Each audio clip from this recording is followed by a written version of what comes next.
Well, let's connect now with one of our colleagues, Nil Köksal, a CBC journalist, and she joins us now from our newsroom in Toronto. Nil, you have family ties to Turkey. You were assigned to our bureau in Istanbul not long ago. What is your reaction to what you're seeing here tonight?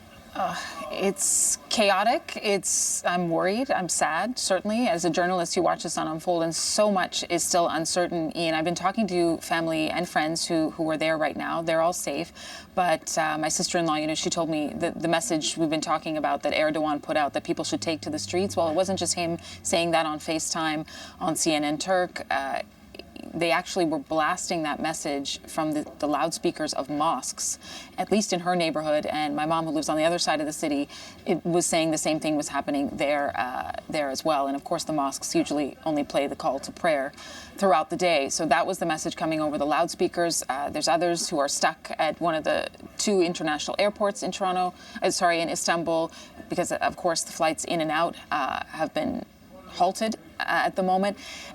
Every cell phone in Turkey has to be registered with the government. And we saw the power of that just earlier tonight. My dad said everyone got a text from Recep Tayyip Erdogan, the president, echoing some of the statements he made on television, but also saying that the folks behind the coup are trying to take Turkey back to the days of the 1970s, that people should take ownership. That's the word that they've used over and over again. The deputy prime minister did the same thing on Twitter. Take ownership of their country, their people, and democracy. And we're certainly seeing that a lot of people, thousands and thousands of them, are doing that all over Turkey, Ian. And even people who are absolutely opposed to Erdogan's rule. These are journalists, commentators, intellectuals who have felt the pressure of Erdogan's leadership over the last several years. Even they are saying they don't want this, a hashtag no to a coup. But in Turkish, that's been circulating as well on the internet. So that's a little bit of what people are saying and doing right now. It's fascinating listening to your description, Neil, because you hear the government saying, support democracy, support the government. You hear the military coup leaders saying we're doing this in the name of democracy. There's that word again. You just told us about all the cell phones being registered and the president using that to send a message out. For those of us who aren't as familiar with the government there, and as I say, not only do you have family ties, but you were a working journalist in Turkey, how democratic a country is it? It's not democracy as we see it, Ian. He was elected by the people of Turkey, so there's democracy in that sense. But once someone is in power, at least since Erdogan has been in power, there have been a lot of restrictions on people, Twitter, Facebook being shut down at random. They have, they'll take over the airwaves and give long speeches.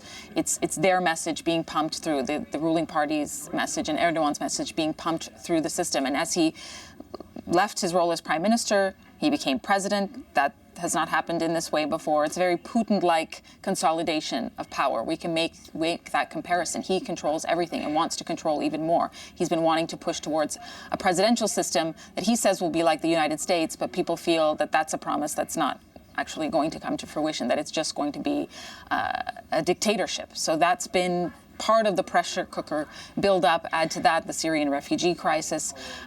All of those things have been building and building. There's been a lot of tension, more than I have ever seen or heard in my lifetime. And Turks have been through a lot, many coups before the attempted one tonight.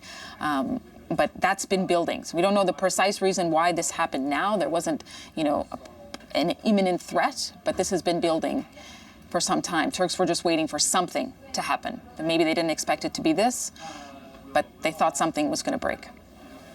Neil, sure nice to have your insight at a time like this. And please stay in touch with us and the National as well as you work your contacts to this story that's still developing in Turkey. Nil Köksal in our newsroom in Toronto. Thank you. Thank you.